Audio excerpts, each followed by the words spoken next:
आगे ससुरा के छौड़ी देना समाचार कैसा ना मिललो है तोरा भातार। आगे ससुरा के छौड़ी देना समाचार कैसा ना मिललो है तोरा भातार। अरे घर में घुसैले हो 3 दिन से, घर में घुसैले हो 3 दिन से। रोज मारो बलमुआ गिन गिन के, रोज मारो बलमुआ गिन गिन के।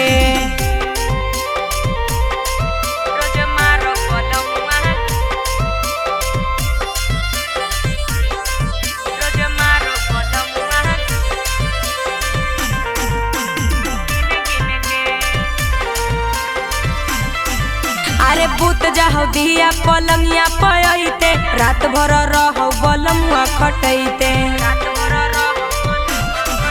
अगे मनमा के श्रद्धा पूरा बौकी नाई, रूसो हखी तमना बौकी नाई।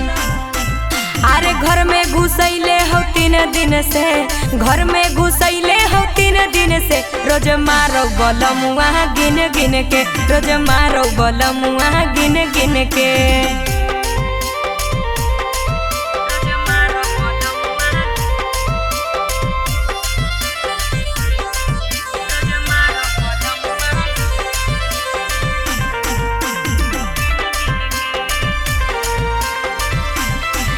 अरे कौची बतैयो कि होलो है हाल रे, करे नहीं दे हको तनिको सवाल रे।